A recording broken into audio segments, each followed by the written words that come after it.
countdown to the last comic shop in 5, 4, 3, 2, 1. Hey, welcome back to another week of the Last Comic Shop, where we search through all those never-ending rows of long boxes to bring you weekly comic book reviews and recommendations for fans both new and old. Yeah, and we also try to not get buried under this giant pile of snow. Have you guys seen the weather out there? It's shaping up to be a blizzard that would make Captain Cold jealous. I know, right? I swear I was almost attacked by a Wendigo on my way to the shop earlier today. Well, I am the host with the most, Daddy Larson, and I'm joined as always by my co-hosts Jay Scott and Chad Smith as we brace to sit out some of this serious winter weather. Oh, you know what that means? Snow day! Snow day! No comics! Oh, come on, guys. Don't make me be the mean old principal here. We promised our fans another DC comic book review to wrap up our month-long showcase of one of the oldest comic book publishers in the business. All the more reason to ditch this week's review and go build a snow fort or something. We can make halls of justice. That's DC, right? People would like that. That may be true, but where would our fans go to find what comic books they should read in their spare time without the guiding hand of the Last Comic Shop? There's snowy halls of justices, like I said earlier. There's got to be a middle ground somewhere. What about the Last Comic Shop archives? There has to be some leftover DC comic book reviews in the Archive Rama 3000 that we could give our listeners while we're tobogganing like there's no tomorrow. I love tobogganing. Good idea. Yeah. All right, let's head down to the Last Comic Shop vault and see what we can find. Oh my goodness, it's freezing down here. Can we get like a space heater or something? Hold on, you know how much it would cost to heat a joint this size? What do I look like? I'm made out of money? Besides, that's what wool sweaters are for. Anyways, did you fellas have an idea of what show we should bust out for our fans? Well, we've been talking DC this month and a lot of Superman stuff, so why don't we review Who Killed Jimmy Olsen, the maxi series by Matt Fraction and Steve Lieber. Oh, I like that one. Plus, there's a DC trivia game we did with Ethan, and I think people will dig it, like a snow fort or a snow hall of justice. Sounds good to me. Let's go ahead and rev up that old Archive Rama 3000 and revisit some Ghosts of Last Comic Shop Past with a read pile review of Who Killed Jimmy Olsen. First half of today's program, we're going to be doing a read pile. As we often do on where we educate you on the kind of comic books that you should be reading, the trade paperback of the, you call it a maxi series? What do you call this, Chad? I would say maxi series, yes. It's more than 6. Okay. Less than 24. There you go. It is a 12-issue story called Jimmy Olsen. Superman's pal, Jimmy Olsen. And Chad, who wrote this book and who drew this book? So this book is written by Matthew Fraction. It is drawn by Stephen Lieber. And we are going to talk about issues 1 through 12, which regrettably, you guys did not get to see the lead-in story, which I had. But in Superman Leviathan Rising, there was a brief lead-in story where Jimmy Olsen gets married to this woman that he hadn't met before, Jix. They get drunk on gorilla wine at a signing at the Gorilla City Ook store because the bee has fallen on. And this is what it inspired me to pick up this series. And there's even a gag in here where Jimmy's talking about all the crazy things that have happened to him. And he starts telling her about the one time he was turned into a cartoon that his new wife asks, "Why are you telling me this?" And he's like, "I was really glad not to be there anymore because my eyes would have popped out of my head and my jaw would be on the floor and there'd be all these big aruga noises everywhere." It's really embarrassing. Is that written by Matt Fraction as well? Yeah. And that's where they meet the cat that shoots blood out of its face all the tears everything apart. Super weird. And as I said, this just came out in trade paperback, so you can go to your local comic book shop or bookstore and pick this up. And who wants to do the 10-cent synopsis? I think it should be our resident auteur. That would be Ethan Larson. Ethan, can you grace us with the 10-cent synopsis? I think I'll need $1 for this one. It more or less deals with Jimmy is our great-great-grandson of some old money that was part of the settlers that came to Metropolis. They have infinite amount of money. There's 2 siblings of Jimmy's that are introduced, Julian and Jamie. Yeah, Julian is plotting to kill Jimmy because... Spoilers! We don't know the Sorry. Because Julian has run the family out of money. But as every Superman story goes, Lex Luthor is, of course, involved. Hijinks ensue. There's a bunch of different subplots, and you have to really be paying attention. And I don't know if it was actually a running gag or if this was actually like pulled from phrase of Silver Age, Golden Age lunacy. That's it. All right, yeah. I mean, there's a lot. You're right that there's a lot that goes on, and there's a lot of characters that are introduced here. Not only we tried to look up whether or not they ever talked about the Olsens being like old money and being the first people to settle that part of Delaware. Holla if you hear me. Son of a gun. That's where Metropolis is supposed to be, in Delaware. That's right. Is that one of your questions? That was one of my questions. And Gotham is in New Jersey, which is very appropriate. Oh, but anyways, yeah. So the Grandpappy Olsen finds basically the Comstock load of like gold and basically gets infinite wealth. Lex pushes him off a waterfall. Right, and the Luthors have been involved this whole time and everything like that. And there's been this long rivalry that's never been brought up before, but it works in this particular book. The Jinx comes back, the wife that he did not divorce, and like there's this alien suitor that wants her hand in marriage and brings all these weird robots and they throw soap at them. I don't know. It's and then Jimmy Olsen takes kind of a grand tour of all the cities in DC Universe. He goes to Gotham. He goes to Eldersburg, Virginia. He goes to Opal City. Hey, you want to throw in some random facts from this 12 issues? Wow, it's got my new favorite villain, the Porcadillo, who walks around in pink Crocs. Because he didn't want to go by the Annihilator Junior. Other than that, it was just batshit crazy 12 issues. I'm not the only one to say this. I started reading this and loved it, and then I hated it, and then I loved it again, and then I hated it. Yes. It's a wild ride. You are describing my emotional arc right now, for sure. The whole time I was waiting for the panel when I would see Jughead, because it was straight out of Archie. Yeah, and I actually did want to say that because this did remind me so much of Chip Zdarsky's Jughead run, where he just does so many like asides and stories within stories. Anyways, we are going to start off with Chad's somewhat initial thoughts, and then I'm going to allow Ethan and J.A. to kind of interject when he starts being too gushy about this book. So, Chad, you gush for a little bit, and then I'm going to let the other guys bring you down to earth with some counterpoints. Okay. So the first thing I want to say is I agree with the emotional arc. About midway through this, I'm like, all right, I've had enough of this already. But before I got there, there were a couple of things, like I said early on, that really endeared me to this series.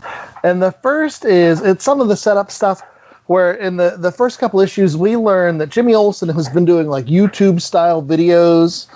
Chief White is ready to fire him. And then they find out that those stupid videos that he's making are the only things that make money for the Daily Planet.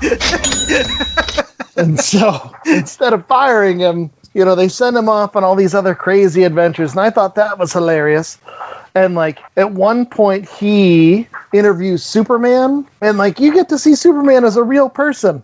And he's joking and asking Superman for one of his YouTube videos about what are some of your lesser known superpowers? And there's one like, do you know that I look amazing in wigs? Or is this your card? It was just hilarious to see Superman in those moments. But then Jimmy Olsen, somebody decides they want to kill him, and they kill a life model decoy, and that sends Jimmy off on his quest throughout Gotham, where he becomes Timmy Wilson, YouTube content creator. And he does all these pranks like, let's see how many Jokers we can get into the donut shop before Batman shows up. That was hilarious, and he steals the wheel off the Batmobile. Well, if I could really quickly interject, I back to the Superman thing. I thought that was one of the best parts of this entire series, is just kind of Superman being in the background and just being kind of like, yeah, Jimmy's up to his thing, but like he asked me not to intervene or whatever. But I love that scene where he's coming up with the fake superpowers or the ones you don't know, because he's just like, Jimmy wants him to be serious on this thing. And he's just like, come on, Jimmy, like, you're the only person I get to be like this around. And for me, that was a really human moment for Superman, because you're right. Who else does he get to be like a clown and just a jokester with than his good friend Jimmy? I will be honest, I thought this was one of the best interpretations of Superman I've seen in a long time. From beginning to end, this is a Superman I could get behind. He is a real delight as a person. Yeah, I want to kind of piggyback off of that and say that they did the same thing with Batman. They kind of poked some holes into him and made him a little bit funny and irrelevant. And had him on that date with that like Instagram model or whatever. Yes! Yeah. So they're in the middle and he's like, I'm Batman. And she's like, really? And he's like, no. He's on the terrible date. I was like, no, I'll have a steak. And I'll have a second one, but made into a shake, please. Yeah.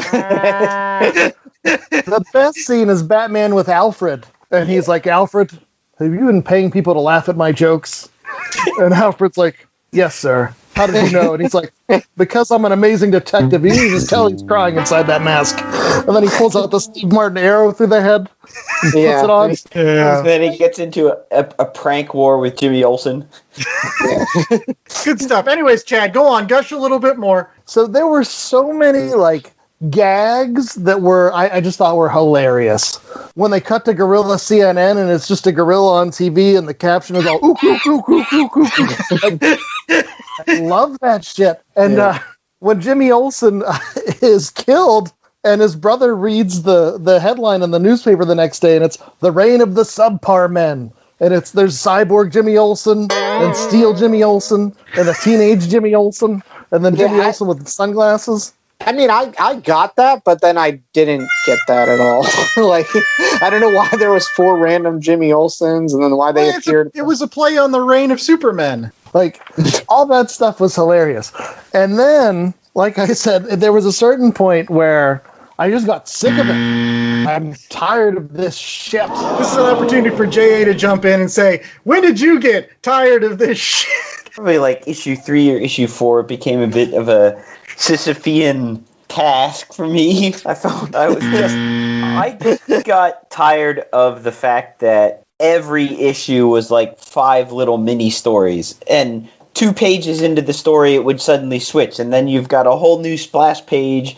And I was like, just give me one longer put together story. I don't need 3 pages of mini story and then another 3 pages of something else. I was really getting invested in the whole flashback stuff of the founding of Metropolis, but then I'd get a page of it and it'd go away for 2 issues, and then I'd get 2 more pages of it. I'm like, okay. And I want to say that the little like subtext boxes were funny and cute to an extent. This happened also, too, at Jughead at some point, where they started telling jokes in the bottom line of the issue, and being like a astute kind of person, like I feel like I have to read everything. And I just got to the point where some of these boxes are just like nonsense. Like, I don't want to be reading the same thing over and over. Like, Jimmy Powell, yeah, I get it. You're doing a clever pun. You're doing this, like, and some of them were pretty good, like the Bizarro's pal, Lex Luthor, where the Bizarro was spelled backwards. That was clever. But, like, at the same point, there was one that was actually arguing with me about why I was reading the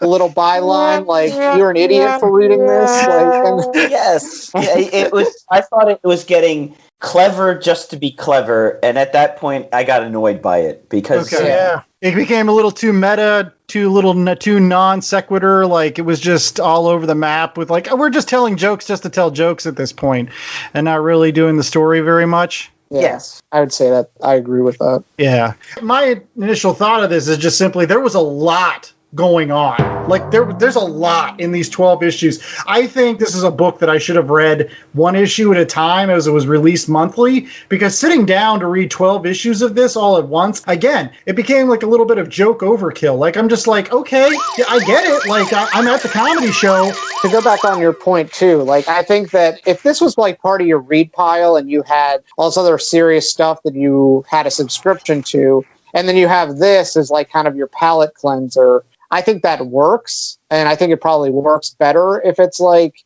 I get this one-off issue, but reading it back to back to back to back, it just started getting, I think, a little bit insufferable at times. I mean, again, there's all these subplots, and they're all running around. And I had a hard time keeping track of the characters sometimes and like where the plot was. Like they kept on saying like, who killed Jimmy Olsen? And after a while, it's just like, who cares who killed Jimmy Olsen? There's like, Jimmy Olsen doesn't even care who killed him. I mean, there's some good parts of that. Like, why? But also, I was like, why does he show up at the high school in the James Bond? Like, It was funny. Like, he takes off the scuba suits, and he's got like the tuxedo, and then he takes off the tuxedo, and he's got the scuba suit underneath. I was just like, but yeah, and then why Lex Luthor is trying to scam the PTA out of like all these funds at Dutch Baccarat. Matt Fraction was having a lot of fun, obviously, and kudos to him, but like, it was a lot. Chad. I did want to add, too, I don't know if this would have worked one issue at a time just because it was so dense. And like I felt like there was so much going on to juggle. I will say, I listened to an interview with Steven Lieber, and he talked about how when he's done some of his other work, like when he did Superior Foes of Spider-Man, that was more Marvel style. Whereas this was Matt Fraction had laid out so many things that he wanted to do.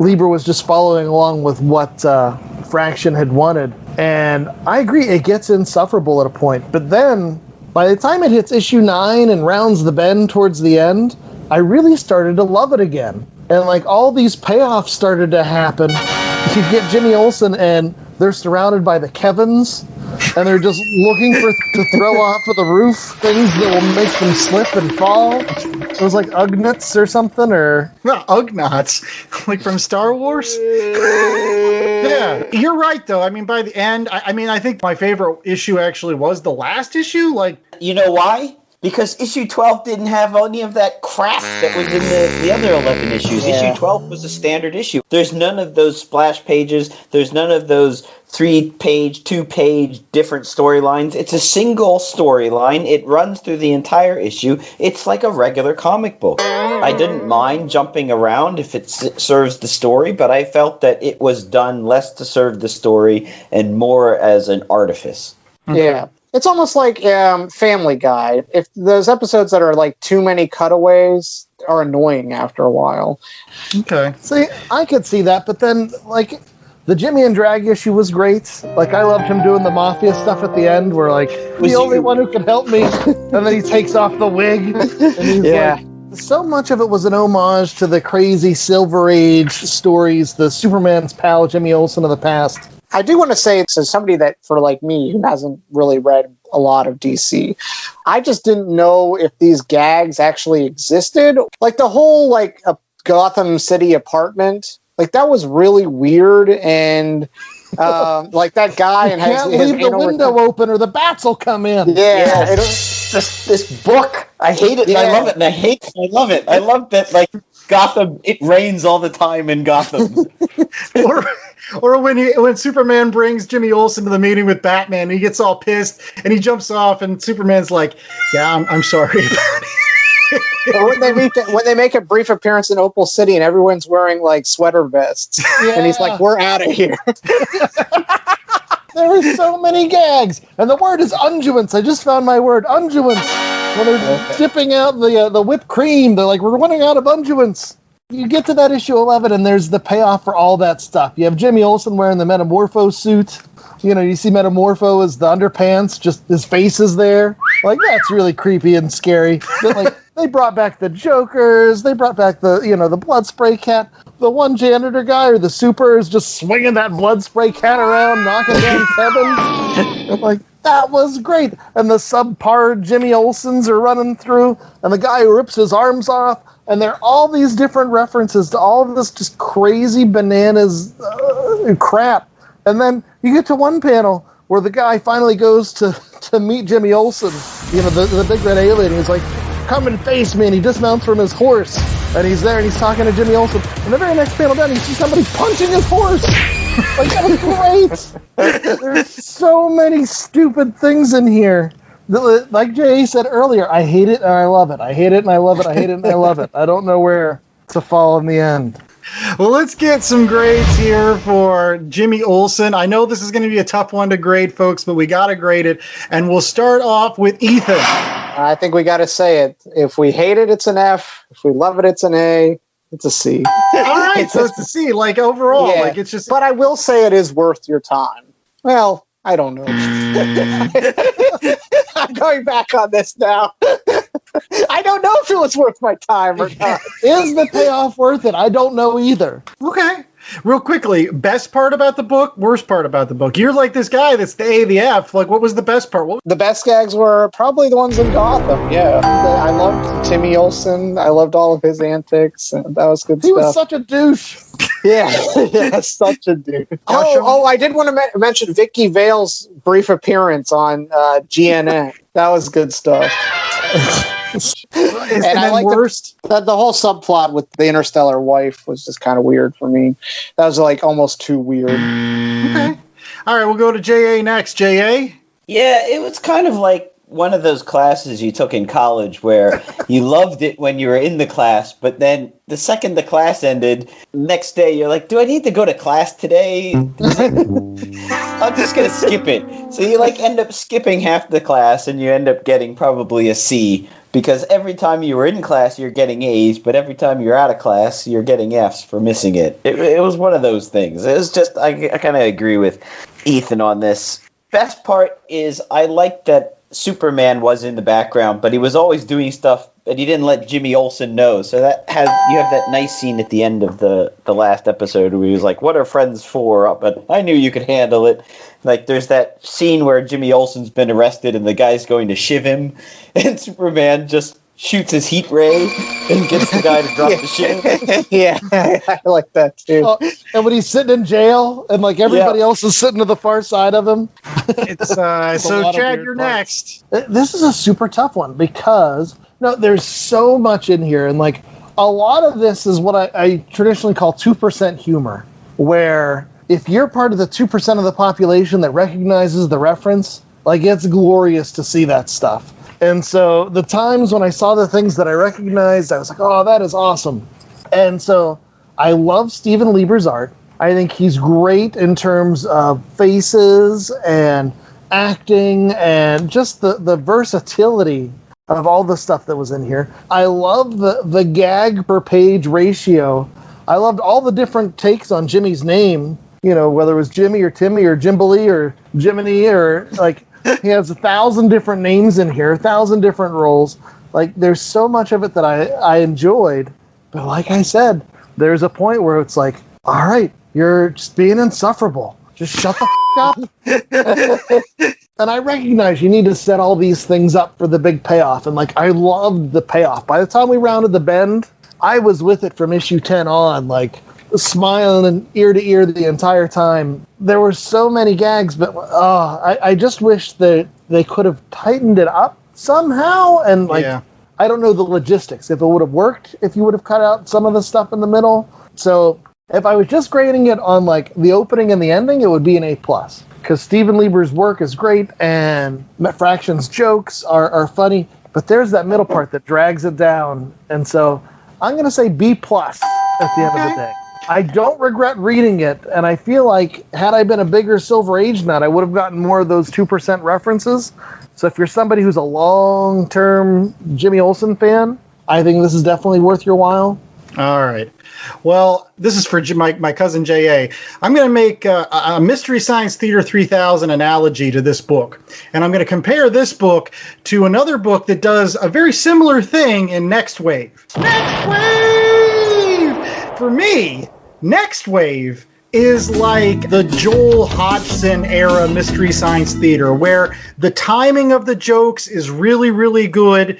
Like Marvel Continuity is the movie that they're parroting. They're throwing out their ad libs and their jokes, and they're poking fun at all this history, like, Fing Fang Foom wearing underpants, and, Captain and bringing back My Robot Brain Needs Beer and Dirk Anger, like the Joel Hodgson era. This Jimmy Olsen, this is kind of like the new series that was on Netflix with Jonah. Yeah, they've got DC up on the movie screen, and they're making all the right jokes, and some of them are really funny, but it just seems like the timing's off, where they're like, you know what? The best thing to do is just kind of throw as many jokes out at you in a row. Not worried about where they hit or whether or not it's the timing's right. We'll just throw all of them out, and we'll just bombard them. And eventually, that just becomes a lot for anybody to take in. And you're just kind of like, all right, at some point, just shut the fuck up and get to the story. Like, let me watch the movie for a little bit, instead of like just one joke after another after another. It's like they were very excited to do what they were going to do. So I love Matt Fraction. I think he had some really good jokes here. I just wish that there were not as many, because I'll say my favorite issue of this book was issue 12. To J.A.'s point, it was the issue where everything mattered, like the end where like Jimmy Olsen finally talks to Lex Luthor, and those are some of the best pages in the book. And then the end with Superman, and he's talking about, I'll always be your pal. Those were really heartfelt and meaningful as a comic book. I'm really glad that I wrote them. But at the end of the day, it was just the timing was all over the place, and they're just like, here's a ton of jokes, laugh at some of them if you want to. And I'm just like, that's not how comedy works. Like, you got to be more accurate with your timing, maybe. I don't know. That's just me. To piggyback off your point, and this goes back to the interview I heard with Lieber. He was praising Fraction's work effusively, like, how great Fraction was doing. But I honestly think had this been a more collaborative effort, it would have been better. Mm-hmm. And like, I think Matt Fraction's one of those guys where like, and we all get this way sometimes in our creative endeavors. Some people you just need to reel in a little bit and be like, okay, buddy, calm down. Like, yeah, I'm kind of editor or collaborator, like you said. Yeah, I think that would have benefited. I really liked the art too. I thought the Lieber stuff was great. It just felt like a comic book, and I think that's probably one of the highest praises I can give. Yeah, so I think I'll give it a B-. I think that this had an opportunity to be an A, and I think like maybe if it had been only 6 issues or 7 or something, it might have worked better. But 12 issues, boy, there were some issues I was just like, who cares? Hey, who killed Jimmy Olsen? And like that's your MacGuffin that you're chasing. And I know that was done on purpose. Like Matt Fraction, after a while, was like, "Who cares? We're just telling jokes now." But that's got to be better with your timing. Sometimes you got to let people watch the movie. I'm gonna go out and make a Fortress of Solitude, because that's essentially just a snow fort with crystals. Oh, but would you have those cellophane capes? Make sure you have a couple of those. That'll beat General Zod any day. You just wrap them up in one of those. Yes. Anyways, we'll be right back with more of the Last Comic Shop podcast right after these commercial breaks, where we will get to that DC trivia as we promised, featuring, again, our brother Ethan and J.A. going head-to-head. Who's going to win? Stay tuned. Hey, this is Ken M. Padawan J. Coach Duffy. From the Ocho Duro Parlay Hour podcast. Every week, the ODPH is talking sports, movies, TV, comics, and more. It's always a parlay of topics on each episode. You can find the ODPH on Apple Podcasts, Google Podcasts, iHeartRadio, Spotify, Stitcher, Podbean, and wherever you find great podcasts, such as the one you're listening to right now. Don't forget to check out OchoDuroParlayHour.com, where you can find the links to all of the ODPH social media accounts, links to the bands whose music you hear each week on the show, hashtag 607 podcast info, and parlay points, our companion blog section of the show. Thanks for listening to the ODPH. Now get back to your regularly scheduled podcast. For the second half of today's program, a brand new game that we are trying out here for the very first time. It is our somewhat quizzy kind of game. We're going to call it Did You Know That? Where we throw out a bunch of quiz. We're giving a quiz. Did you know that? Oh, come on. We're going to throw out some very obscure comic book questions. We're talking about a DC book on today's program with Jimmy Olsen. We are going to do DC facts, and trust me, dipping back in the Silver Bronze Age pre-crisis DC, there's a lot of weird shit that happened there. We will be able to give you all out there in the listening audience some tidbits of knowledge that you can use the next time you're stuck in an elevator and you really want to annoy people. So plug in your fax machine, kids, because the transmission's ready to start. The first question on today's program is as follows. DC created a superhero named Boogaloo, whose superpower was creating destructive sound waves through breakdancing. True or false? Ethan. I got to go with false for that one. That's just that seems too on the nose for DC. J.A.? I think Ethan's right. It is totally on the nose. It's totally DC. It's got to be true. Okay. So the correct answer is false. But it was a trick because his actual name wasn't Boogaloo. His name was Vibe. But he did create sound waves by breakdancing. He has recently appeared in the CW Flash TV show. That is the first question. So we've got 1-0 for Ethan. So here's question number 2. Wonder Woman and the Green Lantern were supposed to be a couple, but DC had to scrap the idea when they received a fan letter suggesting the same thing. I'm going to say that's true because they're just trying to hook Wonder Woman up with anybody that moves. So, okay, J.A.? Yeah, I could see them scrapping it. I don't know about the whole fan letter bit. I think that strikes me as a bit apocryphal. But yeah, DC probably would. They don't want to pay anybody. They got no money now anyways, so I'm going to go with true. All right, you both get a point. It was true. For legal reasons, they could not proceed with this plan because they got that letter. Your guess is as good as mine why that was the case, but you're right. They got this letter, and they were like, all right, we got to scrap that. All right, so, Chad, you had one for the group. Okay, speaking of Jimmy Olsen, based on Jimmy Olsen's pre-crisis book, Superman's pal, Jimmy Olsen is the reincarnation of whom? A. Marco Polo, B. Spartacus, C. Charles Darwin, or D. Marco Polo and Spartacus? I'm going to go with C. I'm going to go with Darwin. This one makes sense to me. I'm going to go with B. Spartacus. Spartacus? Unfortunately, neither of you chose the best answer, which was D. Marco Polo and Spartacus. Ethan's looking for sense where no sense is to be had, sir. I didn't go with D because I was like, that is too crazy. My next question, again, all mine are, by the way, true or false. Perennial Aquaman villain Black Manta developed his lifelong beef with the King of Atlantis because Aquaman failed to save him from pirates when he was younger. True or false? Ethan? It has to go deeper than that. I'm going false. Okay. J.A. Did he? That's true. It's true? J.A. gets the point. It was. All right. He hates Aquaman for condemning him to a life of slavery on the high seas. Well, that makes sense. Now that I think about it in that way, yes. That would be a dick thing to do, Aquaman.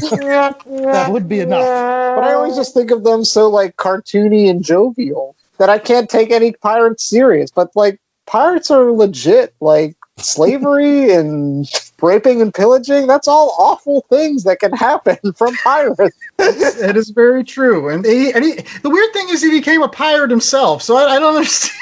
He's like, I hate being a pirate. I'm going to be a pirate. Stockholm Syndrome. Yep, exactly. So here's my next question. Barry Allen's version of The Flash gave himself his own superpowers. True or false?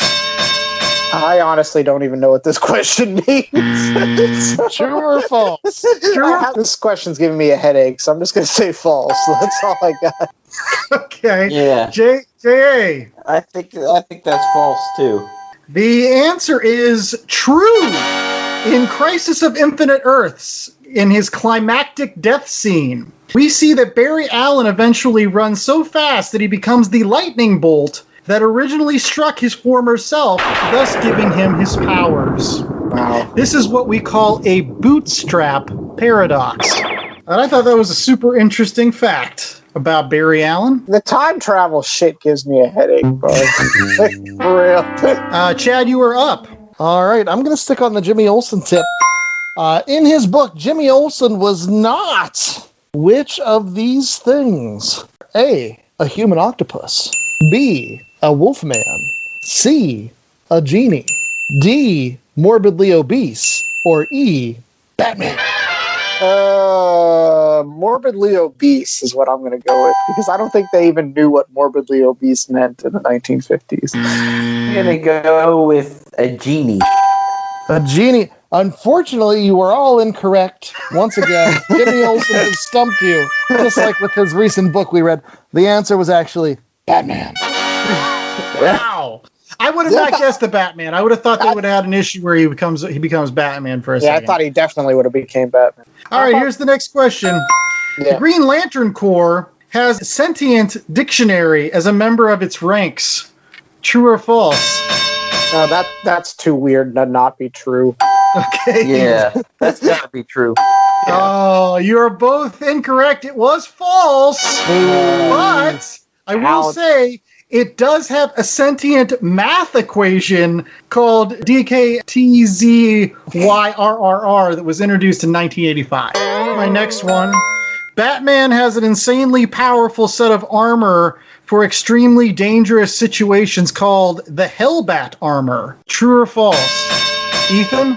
I thought his mega powerful armor was the Super Buster. Isn't that what the one from the Dark Knight? Is that what that's just when he goes up against the guy from Arrested Development. Yeah, I didn't know it had a name, but I guess your true or false is really you're just down on the name, because you like to ask us these questions that have elements of actual fact, and then one thing has been changed. I pick up on your game. This is false, but he actually does have the armor. That's what I'm going to say. That's my point. Yeah, I agree too. There's the name of the armor is incorrect, but he does actually have the armor. Obviously, he uses in Dark Knight. I gotta say, I'm with your guys' heads right now, because the answer's true. It's called the Hellbat armor. This was a gimme. I was just throwing it out there. It was forged by Superman in the heart of a sun.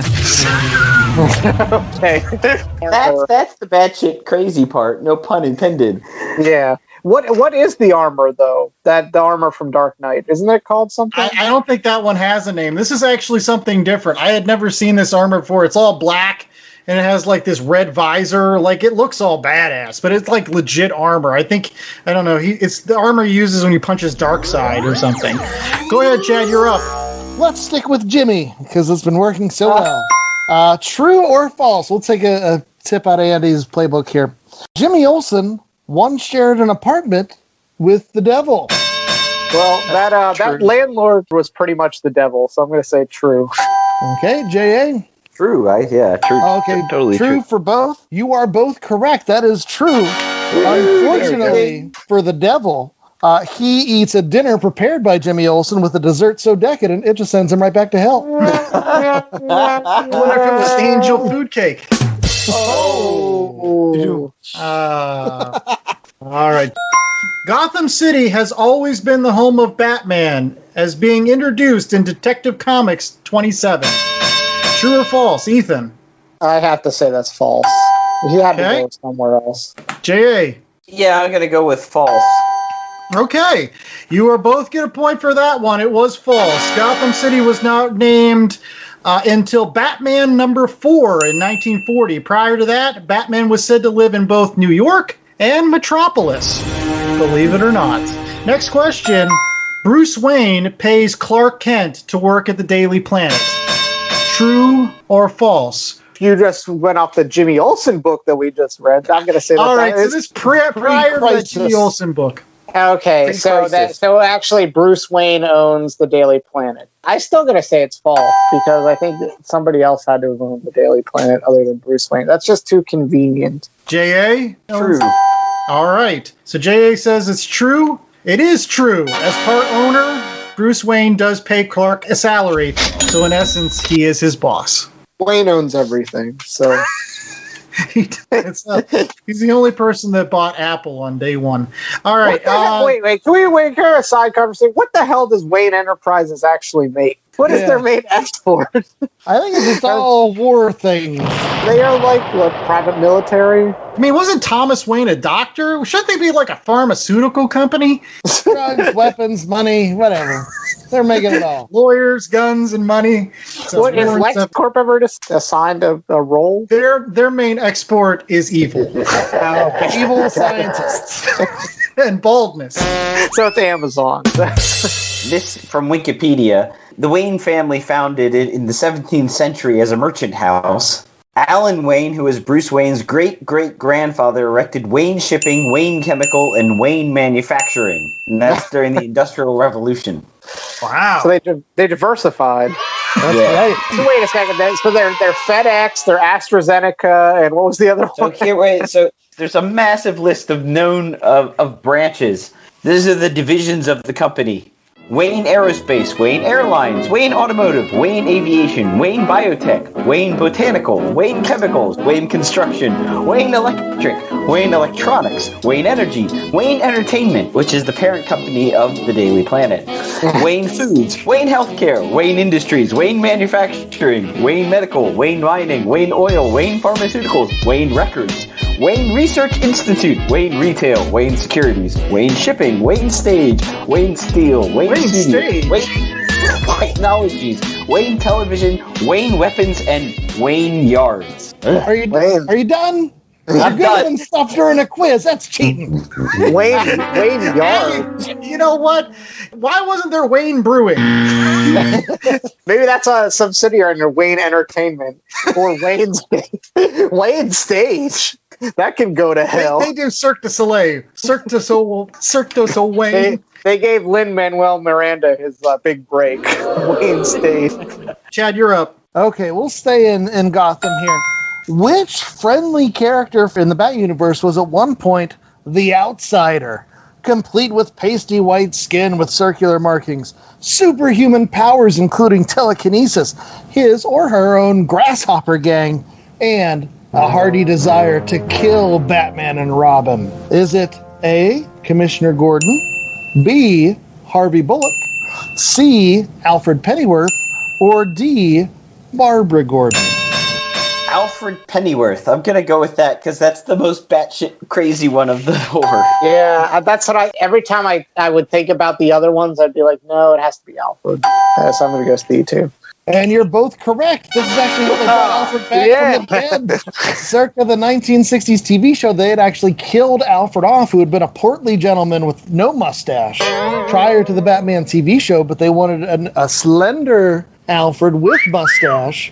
So they brought him back and resurrected him as a crazy guy who wanted to kill Batman and Robin. And then eventually became the butler. I do have a question about this. Is the Alfred actor that was in Batman, does he play Alfred for the next 3 movies after that? Or do they switch out the Alfred actor? No, the one that's in Batman Returns, Batman and Robin, and... Yeah, the old dude. Or Batman Forever? Yeah, it's the same guy. I think he's the only consistent Michael part. Gould. Okay. Speaking of which, let's go to those Batman movies for the next question.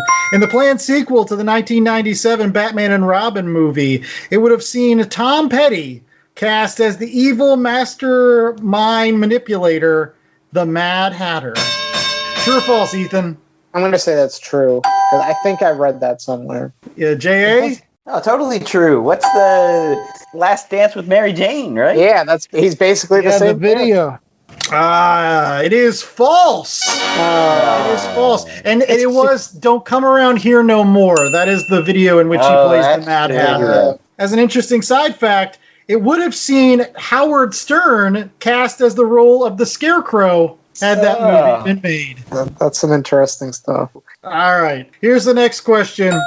Batman may be able to do a lot of things in the DC universe, but he can't wield the Green Lantern's power ring because he ultimately lacks the willpower due to refusing to accept his parents' death. Here's the problem with your questions. Your questions could have multiple points where they could be true or false. You could be saying, it's true he cannot wield the ring, but it's false for the reason that you gave. Or it could be false that he cannot wield the ring, i.e. he can wield the ring, but it's true for that reason. Do you see where I'm going? You're overthinking this. Just Your right, sucker. Welcome to the test. Are you passing or failing this class? True or false, J.A.? I think it's false. Okay, Ethan. I'm gonna say it's true because I think of him more as when you get the red ring, isn't that the rage one? It's the rage That's when one. you get a tick bite. The answer is false. He is the goddamn Batman. He can do everything in the DC universe, including wielding the green power ring. That's This is what I thought. Batman we're talking about. He can do everything. He's a ninja. He's a scientist. He can wield the goddamn power ring. He could probably be Superman. His company invests in every industry ever.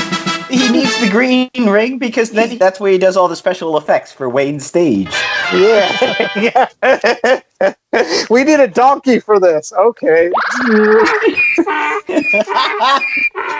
Okay, next question. Still in Gotham, Alfred is accomplished in a number of roles. Which of these is not a role that Alfred has fulfilled? Was Alfred A, a classically trained actor, B, an intelligence agent who followed his father's dying wish to become the Wayne family butler, C, Bruce's biological daddy, D, a trained medic, or E, a rose breeder? Which of these is he not? I'm going to say it's F, none of the above, because he's the GD Batman. He can do everything. Even his butler can do everything. I'm gonna go rose breeder. I think I was going to say all Rose the other breeder. ones. It's the most normal out of the old. Yeah, Alfred is not Bruce's biological daddy, kids. Parenting-wise, sure, but in terms of actual, stuff, Okay, he did not dawdle. He didn't dip his wink in the company ink. Oh. Speaking of sexual innuendo, Plastic Man from the JLA, he's been written in the past as a known sexual harasser. True or false, Ethan? Well, I guess if everything stretches, then yeah, I would say that's true. All right, J.A., he's saying true. J.A. just can't stop laughing. He's got a mental indicator behind. Go on. True. All right, and it is true, but you both get a point. Yes. He can't be paired with Wonder Woman on JLA missions as a result, and he once changed himself into a dress and tricked Big Barda into wearing him. Doesn't he just look like an oversized porn star too? He's got that glasses. He's got like the chest machismo coming out. He can stretch. I mean, Oh, Lord. he'd be on like a team with Jill Kelly and what? Speaking of people that look like they should be in porn movies based on the picture we see, Nicolas Cage was contracted to play Superman in the 1997 movie, but never saw a dime because DC claimed he never represented the character because the movie wasn't made. J.A. Whether was Nicolas Cage meant to play Superman? That's basically the question. You like to throw in all these extra facts that are meant to keep us guessing. I'm on to you. No, I don't think Nicolas Cage was set to play Superman. Okay, Ethan? Was supposed to destined to play Superman, but did he see a dime from it? I don't know. I would say that is... I'm going to go true, just being contrarian. All right. The JA gets the point. It was false, but he was contracted to play Superman, and he actually did earn $20 million for doing very little than taking that memorable picture. Problem with your questions. Your questions have multiple things that could be true or false about them. Yes, he did very little other than taking that memorable picture that everybody has seen with the long hair and the ill-fitting suit. All right, Chad, you're up. All right, I'm going to throw you guys an easy one. Forget Metropolis or Gotham City. What real-life American city hosted the Justice League when the roster was made up of characters like Batman, Aquaman, Elongated Man, Vibe, Vixen, and Zatanna? Oh, we're just supposed to name the city? Just name a city. I gotta say New York because everything happened. Yeah, I'm gonna go New York. That's where the UN is, New York City. And you'll both be wrong. Hold on, let me guess. Was it Chicago? Let's go with Chicago. Des Moines, Iowa. No, it's a hardworking town known for its auto manufacturing. Detroit. Wow. Would have never got that in 1,000 years. They must have bribed somebody to get that. I wonder if the Justice League had lead in their water. It was likely. All right. The Batman villain, the Condiment Man, was a joke Rogues Gallery member made specifically for the Lego Batman movie. True or false? I'm going to say that's false just because usually the Lego stuff like to pull really, really obscure things. All right. J.A.? Yeah, I wouldn't be surprised if this guy didn't show up in like the Adam West Batman series. You were close. It was false. You're both going to get a point for this. He is a legit DC comic book character, and he actually appeared in the Batman the Animated Series. And he probably had like this epic arc where it's like, I don't know, kids died in like a skiing accident, and there was like, they had ketchup packets in their shorts, and then like the ketchup was strewn over the snow, and then he has this whole epic arc, and then just Batman just punches him in the face and says, that's the show. You are writing the hell out of this series. I think I would watch this. Next question. DC once created an evil sentient mountain trail called the Hell Path, which lured superheroes to their doom. Sure. DC. I've had it. Why the not true? Are you both saying true? Yes. The answer is false. No, they didn't do this shit. But they did create a benevolent sentient street called Danny, which provides disenfranchised folks with a place to call home. Because I love Danny the Street, and I was just like, how can I get Danny the Street into this thing? You're up, Chad. So, pre-crisis, which of these was not one of Superman's powers? A, he could make people forget things. B, he could make people remember things. C, he could move so fast he could appear to be both him and his secret identity at once. D, he could regenerate. E, he had telepathy. F, he could make a bisque that would make women fall in love with him. Or G, he could suspend 20 tons worth of weight with one single strand of his super hair.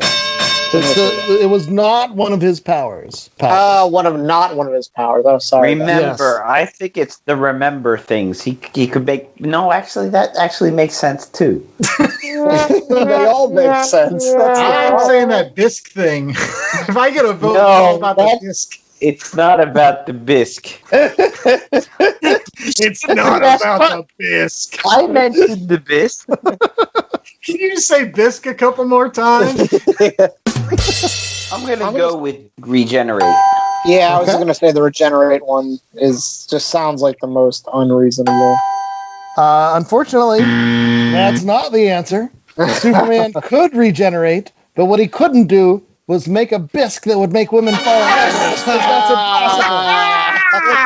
That hurts. It didn't even say what kind of bisque it was, you suckers. It's a lobster bisque. That's the best kind. And this crab leg. There were so many ridiculous, like ludicrous, so many issues like that. So of course, like I think you would make a bisque that would make women fall in love with him. It just makes sense. Well, given that Chad gave you that question, I'm going to give you another one about Superman's weird powers. Superman used to have the power to create many duplicates of himself, like Multiple Man. True or false?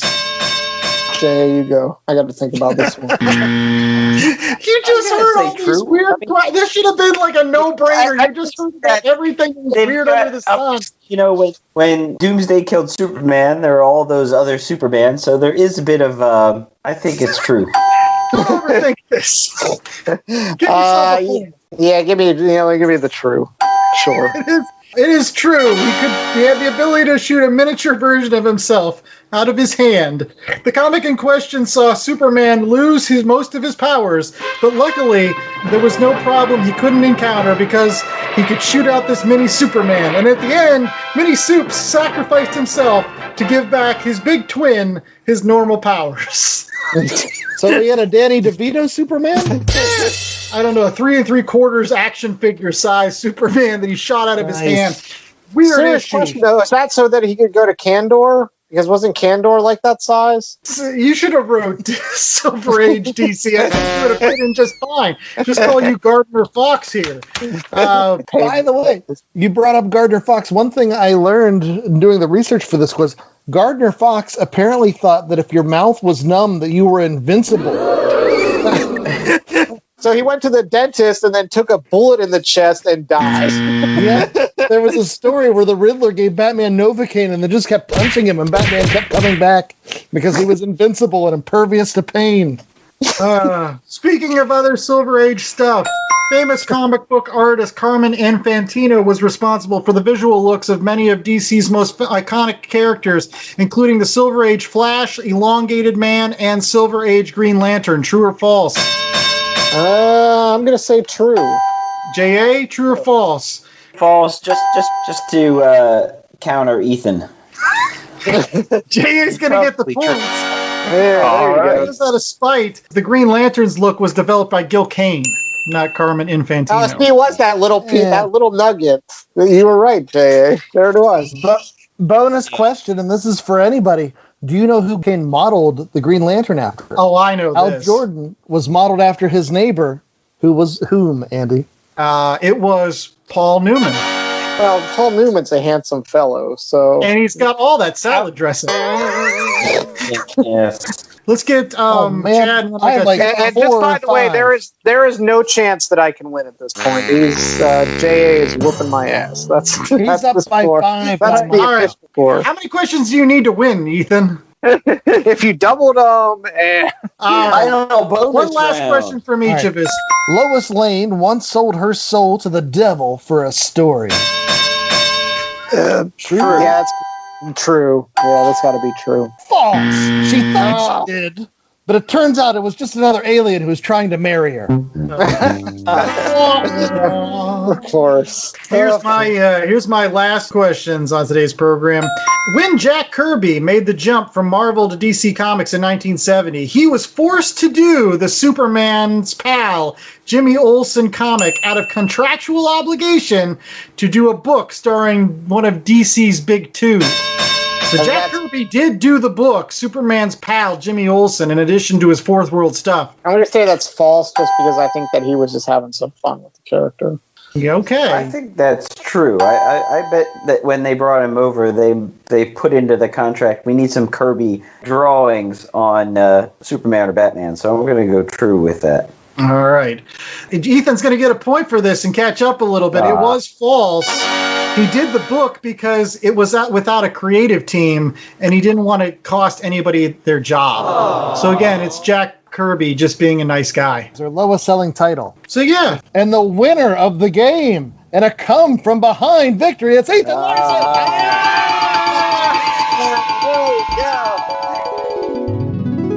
How come I had to answer all those questions? I should get to ask you guys some DC-related trivia questions.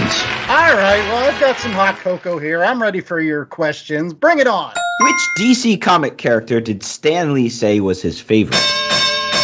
Seems like this is a trick question because he would have said like none because none of them were Marvel. I don't know. Wonder Woman?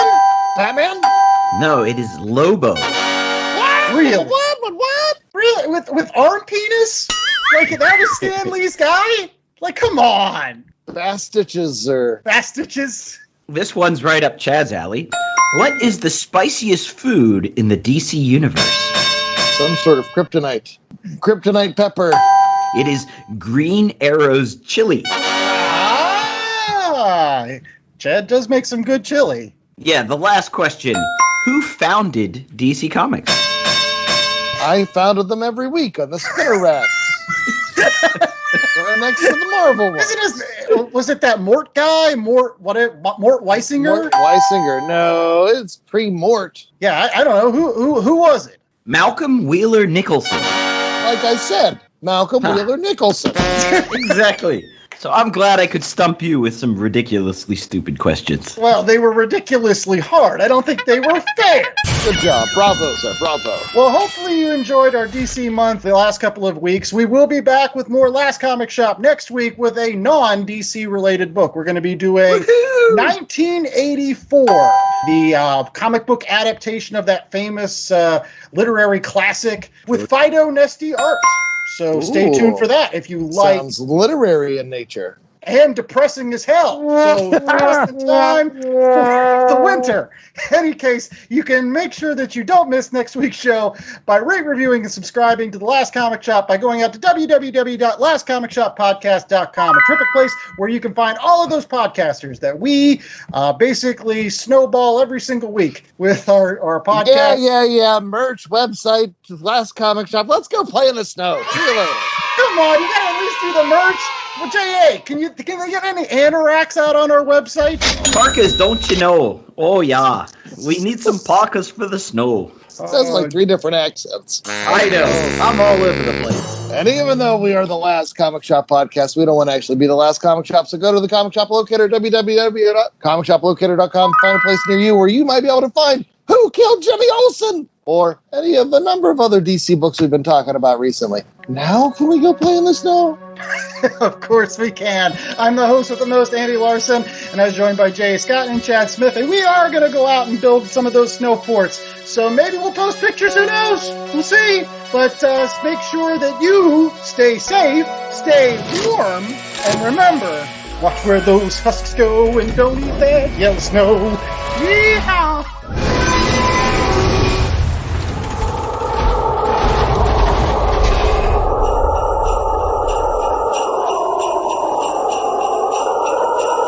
The Last Comic Shop was a 2022 Black Angus production.